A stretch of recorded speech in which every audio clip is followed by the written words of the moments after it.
So good afternoon. My name is Grace, and I'm the Acting Scientific Director for Alberta's Tomorrow Project. I'd like to start by thanking the O'Brien Institute for inviting me to speak today. Also, I'd like to thank all of you who are able to attend this presentation. So today I'll be giving you an overview of a valuable provincial research resource, Alberta's Tomorrow Project, a longitudinal study cohort that was built with the intention to support health research provincially, nationally, and beyond. So in this presentation, I'll be going over at a high level how ATP was created and why, the data and biosamples that we have that can be used for research, some of our recent data collection activities, and finally, how you can access our data and biosamples. So Alberta's Tomorrow Project is a research platform, a longitudinal cohort that was created 20 years ago. We started recruiting people who were cancer-free at enrollment between the ages of 35 and 69. Participants were asked to consent to providing information, be recontacted for follow-up, and to link their information with other administrative health databases. We reached a target cohort of 55,000 Albertans by the year 2015. Through time, some of these participants will remain disease-free, some will develop cancer, and others will develop chronic conditions. This will enable researchers to look at what differentiates those who develop disease from those who do not. So between 2000 and 2008, which is our first phase of recruitment, we were able to recruit about 30,000 participants. During this time, we also had both the 2004 and 2008 follow-up surveys for those people that had been recruited earlier on in our recruitment process. The response rates for these two surveys were around 80%, which is quite high when you compare that to those that are reported in the literature. In 2008, we joined the national cohort called the Canadian Partnership for Tomorrow's Health, which provided us with the opportunity to go out and collect biosamples and physical measurements from our participants, in addition to the survey data. By 2015, we reached our target of 55,000 Albertans, and we started to make the data available for research. Since then, ATP has administered a cohort-wide survey data collection back in 2017, and more recently, we have administered the COVID-19 questionnaire, and a subset of our participants were recruited for the COVID-19 antibody testing study, which I'll talk a little bit more about in a later slide. So we all know that understanding risk factors can be very complex. Therefore, in most of our surveys, we took a more systems approach where we captured not only health-related information, but all the areas that may have an impact on health. So we collect demographic information, social factors, lifestyle and behavior, environment that our participants live in, as well as the health systems that they access. We know what language is spoken at home. We know about household income and personal income and education. We know about tobacco use and alcohol consumption. We know about personal and family health history. We also ask them about their physical activity routines and their food choices. We try to be as comprehensive as possible with the questions we administer on our survey. All of this information has the potential of identifying risk factors and prevention measures. So how does ATP compare to the Alberta population? At enrollment, when compared to the Canadian Community Health Survey data, we saw, very similar to other cohorts, we have more women in our cohort than men. Our participants are older. However, it's important to note that it's partially due to our recruitment age criteria. They are in slightly higher income categories. They're more likely to have higher BMI, but less likely to smoke. A higher proportion of our participants live in urban settings than rural settings. Looking at the right-hand scale, you can see that the ATP cohort distribution is actually quite similar to that of the Alberta population. So like I mentioned, in 2008, we were provided with the opportunity to go out and actually collect biosamples from our participants. So to do this, we actually set up study centers in Edmonton and Calgary, but we also set up mobile units that traveled all over Alberta. The mobile unit contained all of the lab equipment that was necessary for collection of samples, and a team of lab staff and project coordinators traveled with this mobile unit. This map gives you an idea of all of the communities we were able to visit and recruit participants. Some of these communities we visited more than once to increase our enrollment. We found that it was much easier for us to go to our participants than to expect our participants to come to us. This has really allowed us to have representations from rural communities across Alberta. So overall, we were able to collect about 30,000 blood samples, 30,000 urine samples, and approximately 10,000 saliva samples from our participants. So 99% of our participants have consented to data linkage. We currently have the ability to link with data sources such as the Alberta Cancer Registry, Alberta Cancer Research Biobank, the Canadian Urban Environmental Health Research Consortium, also known as CANU, which has environmental data like walkability, air quality, green spaces. We also link with provincial administrative health data, such as physician claims data, drug databases, and we're also harmonized with other similar cohorts across Canada, housed under the Canadian Partnership for Tomorrow's Health. So a little bit more information on Canadian Partnership for Tomorrow's Health. So ATP is a part of this national partnership where there are over 330,000 participants across 7 cohorts and 10 provinces. This translates to about 1 in every 100 Canadian participating in this study. Together, there's over 1 billion pieces of data and over 170,000 biosamples available for research. You can see on the map here, we're spread out across Canada. Manitoba and Saskatchewan are our newest regional cohorts, and they're currently under recruitment. As a part of this national cohort, ATP is able to leverage opportunities to harmonize our data with data captured across the country and take advantages of data linkage opportunities at the federal level. So some of our recent data collection activities. During the COVID-19 pandemic, ATP has quickly pivoted to capture information around people's health and lifestyle changes during the pandemic, as we know that this will likely have a lasting impact on our population. So between June to September of 2020, ATP administered the COVID-19 questionnaire to all participants that are able to complete the questionnaire online. In this questionnaire, we asked about all of the domains that you see here, including emotional impacts, social and economic impacts, COVID-19 exposures, diagnosis, COVID-19 symptoms that our participants were experiencing, and any medical care that they received due to the infection. We also collected information on Albertans' source of COVID-19 information. By fall of 2020, Alberta Health has commissioned ATP to implement a COVID-19 antibody testing study on a subset of our participants. So in total, we recruited about over 4,000 participants for this study, and the participants were asked to complete a survey every 4 months in the span of 12 months and come into one of the study centers set up in Edmonton, Red Deer, Calgary, or Lethbridge to provide blood samples 4 times throughout the year.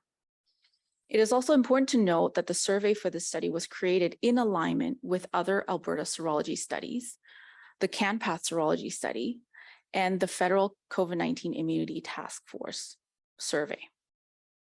By leveraging participant information collected in the past in the ATP cohort, longitudinal data on Albertans will hopefully provide researchers the opportunity to understand how this pandemic may have impacted cancer and chronic disease landscape. So as you can see in this graphic, I apologize for how busy it is. The timing of the COVID-19 antibody testing study aligned quite well with the various waves of increased case counts in the province. It is our hope that this collected information will further support the research on understanding the impact of the pandemic on Albertans. So for more information on ATP, the research platform, please visit our website at myatp.ca. So now I'm going to switch gears a little bit and talk about how you can access our data or our biosamples. So for those of you who are interested in seeing what we have, on our website, we have tables outlining how many of our participants have completed each of the different surveys. How many participants have provided samples? How many participants have been diagnosed with cancer? We also have a summary of cancers diagnosed in the cohort, and this table is actually updated annually. If you have specific research questions in mind, we also have a detailed survey domain table outlining the types of questions that are asked in each of our surveys, so you can get some ideas as to whether we may have the cross-sectional or longitudinal information you're looking for your research question. In addition to that, we have a comprehensive list of data dictionaries for all the data sets that we have available for researcher request. We also include a search function that will allow you to do specific variable or keyword search to see if we have the types of data you're looking for. On our website, we also try to provide the most updated list of approved projects that are currently using ATP data. So to access our data or biosamples, you need to first register for an account on our researcher portal.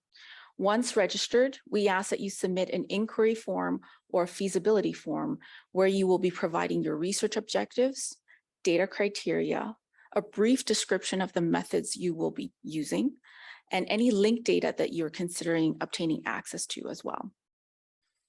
So if you need letters of support for any of the grant or funding opportunities, we're also able to provide that. Please get in contact with us if that's what you need.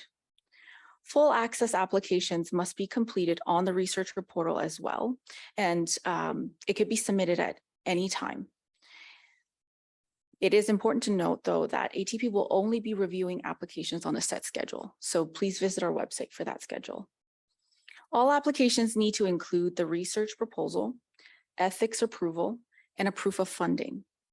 Once we receive that, we will conduct a feasibility review to determine the completeness of the application package, the availability of the data that you're looking for, and identify any clarifications that may be required. After the feasibility review, ATP conducts an expedited review where we review for scientific rigor of the proposal and the fit with ATP's purpose and goal. The biosample access process is very similar to that of the data access process. The main difference being that biosample requests will be reviewed by an ATP access committee, which consists of subject matter experts. Once all of the reviews are completed and application approved, ATP will execute a disclosure notice, a data and/or material transfer agreement, and the data and biosamples are then prepared and released to the researcher. So for any additional detailed information on the access process, please visit our researcher website at myatpresearch.ca. So ATP would like to thank our participants, our staff, and our funders. Without them, none of this would be possible. Before I turn it over to Dr. McCormack and Dr. Brenner to present their work, I would like to mention that ATP is very glad to partner with the O'Brien Institute for the upcoming Catalyst funding opportunity. So projects using ATP data will be considered in this upcoming competition with a deadline of October 1st. Successful grant recipients will be able to access ATP data for free. That includes waiving of the $500 access fee, $3,000 for the first data set, and $1,000 for any subsequent data sets that you would like to gain access to. So now I will hand it over to Dr. McCormack. Good afternoon. My name is Gavin McCormack. I'm with the Department of Community Health Sciences in the Cummings School of Medicine. So I've been asked here today to talk about one of the two research projects that I'm leading that includes the use of ATP data. I'll present some examples of some of the published results that we have from the project. I'm not going to present too much detail in terms of the methods, but rather focus on the results because this demonstrates how using ATP data has allowed us to explore the relationships between urban design and health. So the project I'll be discussing is titled Temporal Relations Between Neighborhood Walkability and Walking for Different Purposes in Canadian Adults, a longitudinal residential relocation study. This project involves international and local collaborators from academia, as well as representation from the City of Calgary and Alberta Health Services. The original purpose of this project was to examine the extent to which temporal changes in neighbourhood walkability resulting from residential relocation impacts walking. In the process of undertaking this project, we expanded its focus to also include cross-sectional analyses, but also increase the range of physical activity outcomes we're interested in, sedentary behaviour, and also weight status. The rationale for undertaking this project is that the built environment can be considered a population-level intervention that has the potential to shape behaviour and therefore influence health, but more evidence is needed about the different ways in which it does so. So in this project, we included data from Survey 2008, the UHLQ, PANS and CORE surveys spanning 2009 and 2015. Including these data sets allowed us to obtain comparable baseline and follow-up measures for health outcomes of interest, and to also identify participants who had moved or not moved neighbourhood during this time. For our cross-sectional analyses, we had an initial pool of over 15,000 participants, and for our longitudinal analysis, we had an initial pool of over 5,000 participants. From these data sets, we extracted socio-demographic, environmental, and health data. And residential postal codes were used to determine if participants had relocated neighbourhood between surveys. And so while ATP provided us with a variable capturing whether participants' postal codes had changed, in order to maintain participant confidentiality, ATP was not able to release the actual postcodes to us. And so this posed a little bit of a challenge for our team, as we wanted to link our own built environment data to the ATP survey data.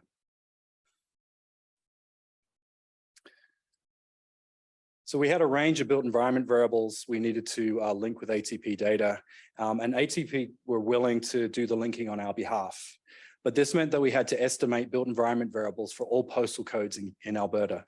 And not only that, we had to repeat this process for each year between 2008 and 2015, which turns out to be an enormous number of postal codes. So the sheer number of postal codes, together with developing the polygons or neighbourhood buffers, the layering of spatial databases and estimating the built environment variables was very computer intensive and extremely time consuming. On the upside, we now have a walkability database that is linkable via postal code across multiple years that can be used in other Alberta-based studies. We also applied a relatively underutilized approach to estimating street connectivity. And we use space syntax to estimate street integration, which reflects the ease of which people can travel through their local neighborhoods or networks. And street integration is strongly associated or correlated with walkability. We estimated street integration for 2008 only, under the evidence-based assumption that neighborhood street networks remain relatively stable over time. And this allowed us to apply the 2008 street integration variable to other years, saving us time and duplication. So now I'm going to present some of the key findings from our published papers that have included ATP data. So in this study, we estimated cross-sectional associations between neighbourhood characteristics and self-reported BMI, waist circumference, and waist to hip ratio. The built environment variables of interest included intersections, destinations, so shops and services, population density, and green space, all within a 400-metre radius of people's homes. Excluding green space, we also created a walkability index that included the other 3 built environment variables. We used the World Health Organization's cut points for BMI and their sex-based cut points for waist circumference and waist to hip ratio. So in the top table, you'll see that the estimates for the weight outcomes are in the range of what we might expect for middle to older age adults from the general population. Notably, weight outcomes were significantly higher for men compared with women. For men, we found higher neighbourhood population density, business destinations, and walkability to be negatively associated with overweight and obesity. And for women, we found neighbourhood green space to be negatively associated with overweight and obesity, and negatively associated with high risk of abdominal obesity based on waist circumference.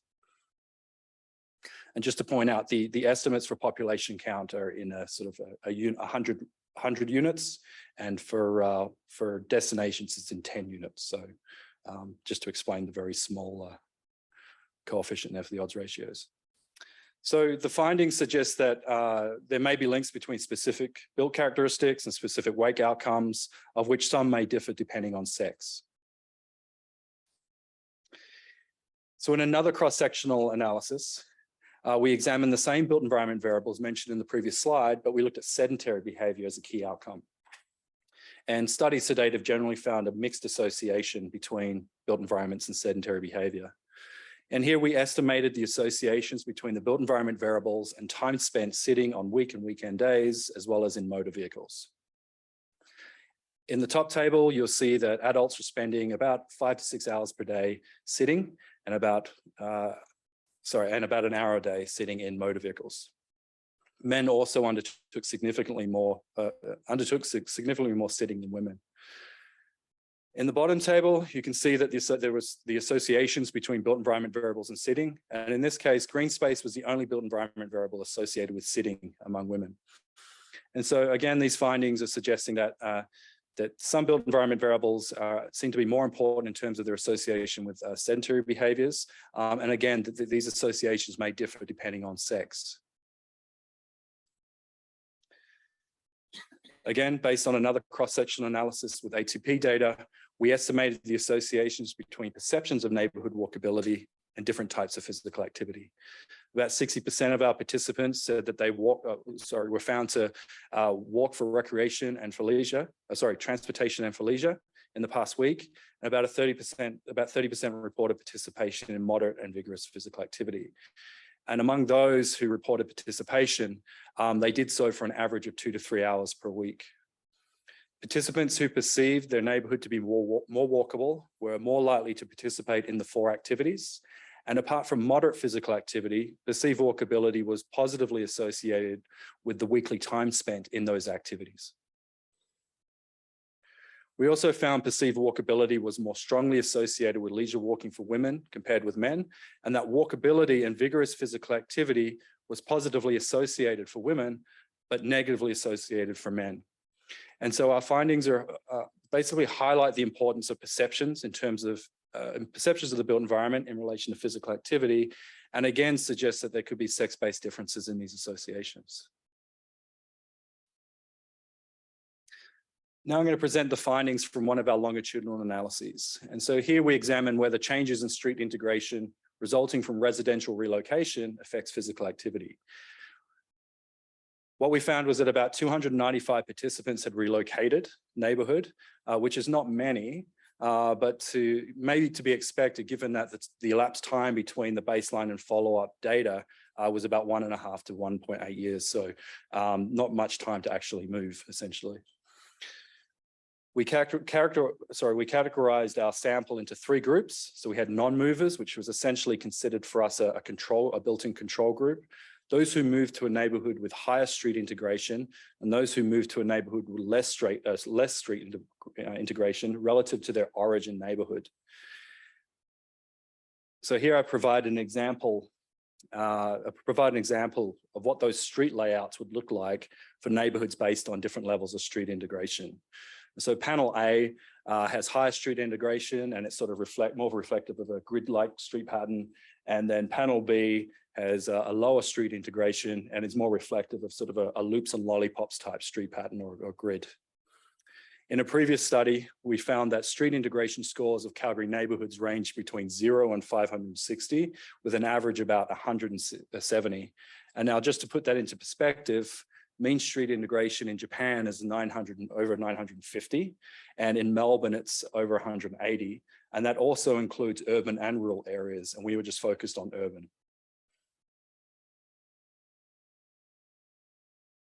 So this figure shows that relative to non-movers, those moving to less integrated neighborhoods, the yellow bars, decrease their physical activity time, while those who move to more integrated neighborhoods, the aqua light blue bars, increase their physical activity time.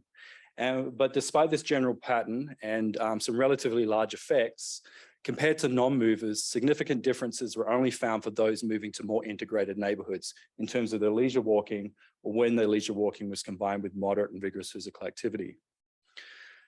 Among movers, we also found that a 1% relative change in street integration was associated with about a 7.5-minute increase in leisure walking per week. And so this finding suggests that it's not so much about the absolute change in street integration, but rather that how much it increases relative to the integration of the origin neighborhood. So it's a relative increase rather than absolute. Our findings here hint to a possible causal relation between street integration and changes in physical activity, and in particular leisure walking. So what did I learn, or our team learn, in using ATP data? So first of all, in terms of its benefits, it's a large sample with many variables covering a range of different topics. Our experience was that the data was relatively clean, had very few errors. Obviously it's all linked to other sources, which, for us was a bit of a hurdle because we wanted to introduce our own data and link it. But, ATP is now linked with other built environment data, which would be useful for our future studies. The documentation around the data structure, and just the studies that they've done was very useful in helping us learn about what we could and couldn't do with the data that was available. We found the ATP team super responsive in our requests and questions, maybe 2 days, 3 days tops in terms of a reply. Some of the challenges was that it is a complex data structure, especially coming in with fresh eyes and trying to work out how all the different pieces join together. So that was a little bit of a challenge, but a steep learning curve, and I think we did all right there. Again, like I mentioned, hurdles to linking to external data. And of course, with any sort of secondary source of data, there's always issues around missing variables or missing data or unavailable variables that might be important for your specific research questions.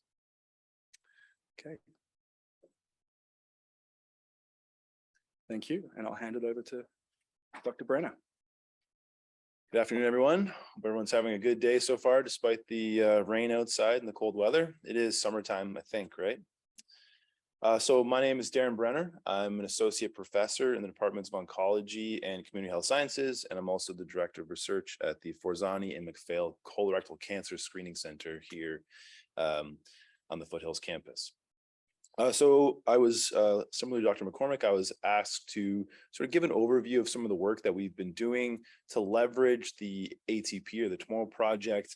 And some of the work that we've done has really focused on evaluating the impact of modifiable lifestyle exposures on cancer risk in the province of Alberta. So in our research team, we've really focused across the cancer control spectrum. So we're interested in studies of primary prevention, where we're trying to understand what increases your risk of cancer. We're interested in studies of secondary prevention. So once sort of early stage disease has occurred, how do we screen for cancer? How do we catch it as early as possible? How do we increase the efficiency and the effectiveness of screening programs? And also in terms of tertiary prevention. So once the cancer has occurred, how do we prevent recurrence? How do we prevent progression of disease and prevent mortality due to cancer? And so this is sort of a pretty broad research program that we have in our collaborative team are engaged in. But for today, I'll just focus on studies of primary prevention, because that's what we've been focusing on in the ATP. And so about 6 years ago, we set off on some pretty ambitious work to look at a whole array of modifiable exposures and how those impact cancer risk among adults in Alberta. I will present a few examples of some of the studies we've done, looking at diet, looking at excess body size, looking at physical activity. We've also done some pretty detailed analyses, looking at alcohol, tobacco, the synergy between them, the synergy between energy balance, so sedentary behavior, physical activity, and excess weight. And we've also taken a lot of this work and we've integrated it into looking at some population level burden around these exposures. How does it affect the population level cancer burden in Alberta?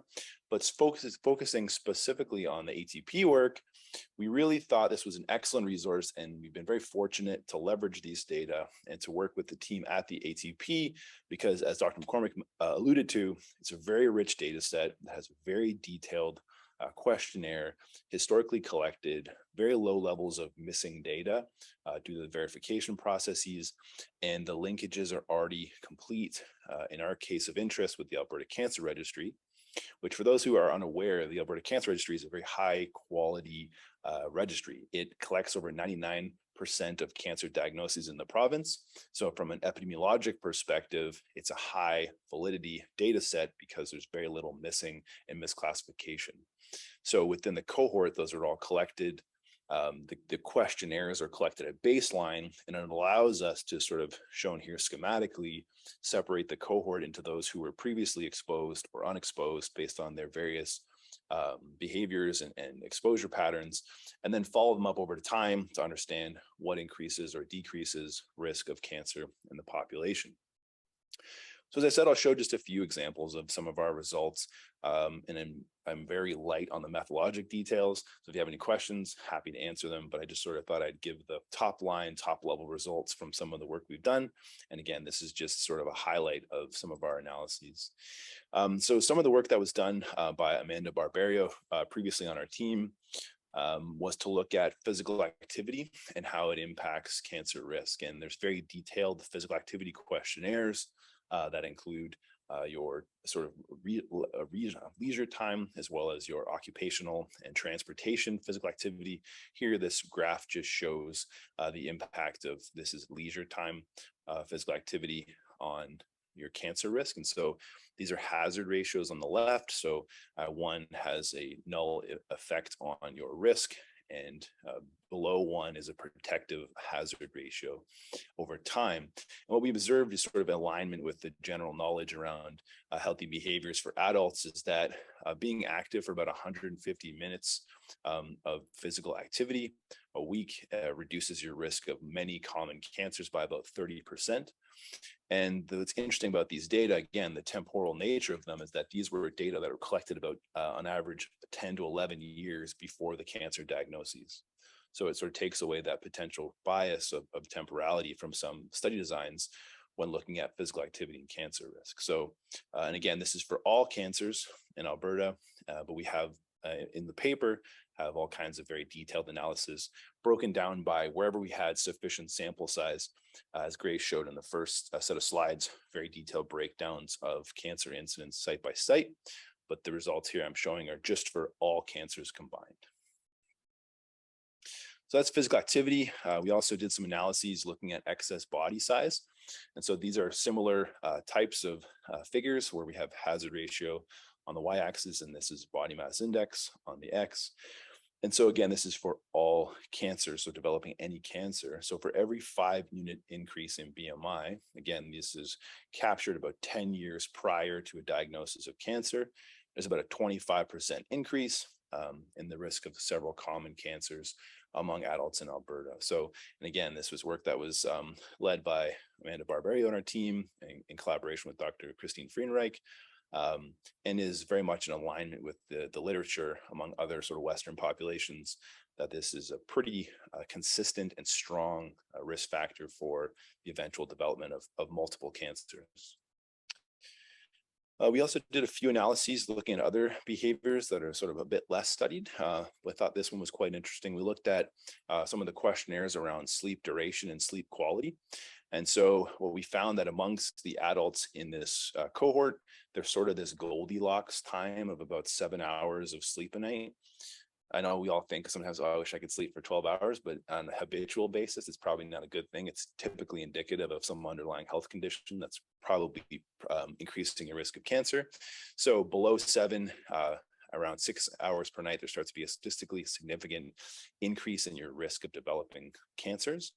And then after you get about beyond 9 hours per night, there's also an increased risk. Again, as I mentioned, it's likely indicative of some underlying health condition that's predisposing you for cancer or other related health behaviors. So all of these models I just showed were adjusted for basically all of the relevant covariates or potential confounders that were collected at the same time as the questionnaires in this population. So these are multivariable adjusted estimates that really try to do, and it's also one of the strengths of the ATP is that you have this broad array of exposure data to be able to isolate these individual associations between exposures and eventual risk of chronic disease, and in this case, cancer. So those were just a few examples of individual site or individual exposures and their risk of cancer. But the common question is, yeah, but nobody does anything in a vacuum. So you live your life with sort of an array of choices on a day-to-day basis, and everything you do is a combination of things. So some people are very fit, but they may have they may smoke, for example. People oftentimes sort of have behaviors that correlate with each other. And we also think, sort of health is kind of like a soup. There's lots of ingredients in it, and the sort of collection of the sum is what is the eventual product of your health. And so as part of the MDCH 742 class, the Advanced Topics in Epidemiology, that's led by Dr. Amy Metcalf and myself, we've had a few students who have actually worked on some ATP data as part of the assignments for that class. And so this is Dylan O'Sullivan, who was a postdoc, or who is a postdoc on the team previously. At this time, he was a PhD student. And so he was interested in trying to answer that question with a bit more statistical rigor around, we know that these health behaviors sort of correlate or co-segregate. So some people do certain activities and some people do other sort of groups of activities. And so he took an approach called latent class analyses, where he kind of found that between smoking, red meat consumption, processed meat consumption, physical activity, fruits and vegetables, excess body size, and alcohol consumption, there's these patterns that emerge amongst the population, and these sort of group into classes. And so one example, so class 7 is people that smoke a lot, who smoke and drink quite a bit and have very low levels of physical activity, and they have the highest cancer risk. In this case, this is colorectal cancer, in contrast to people that are very low smokers and alcohol consumers and eat a decent amount of fruits and vegetables. And so this was just one way that we started trying to pull apart the concept that these risk factors are correlated with each other, and we know that people sort of have these groups of behaviors. So done a few other analyses. And again, this is only possible because you have detailed measures of all of these exposures collected at the same time that are cleaned up with low levels of missing. And that's all facilitated by the platform of the Alberta's Tomorrow Project. And again, just a great educational resource as well that students have been benefiting from. And so the last thing I'll show is that we've been working with several of the other cohorts as well. So cancer, by definition, is typically a rare outcome in the population. And when we start getting to subgroups of cancer sets, it becomes even more rare. So even with 45 or 50,000 people in the cohort, it's challenging to look at some outcomes. And so here on the left, we've been very interested in certain epidemiologic trends of certain cancer sites. So this is the incidence rate ratios of men in Canada. And what that means is these are the comparative rates of cancer over time. And so what we see here is that people born after 1960 and then 1980, so basically the millennial generation, have the highest rates of colorectal cancer ever recorded. And we're trying to understand why that is. And so the issue with this is, even though it's relatively common in the population, it's a small sample size in the ATP. So we've been working with the other cohorts as part of the Canadian partnership, the CanPath project. So we've collected data from the Ontario Health Study, from the BC Generations, and the Alberta Tomorrow Project to try to answer the question, harmonize across these cohorts, and understand sort of what's driving this interesting epidemiologic trend of increased colorectal cancer risk among millennials and younger Canadians to a level we've never really seen before. So it's one example of being able to leverage this national platform to really look at rare outcomes that you can't do in a single province. And so we've been doing this work that's underway right now. We've actually completed a similar set of analysis for early onset breast cancer. So women diagnosed before age 50. So they basically wouldn't, both of these age groups don't, they're not eligible for population-based screening. So it's sort of a really high interest from a public health perspective. So we progress with these pooled analyses. We're trying to leverage these data to use them effectively. And we're, again, very grateful for the ability to do this work and have this resource present in the province that's enabled us to sort of leverage to do these types of analyses. So with that, I will pass back. If we have any questions, we can proceed.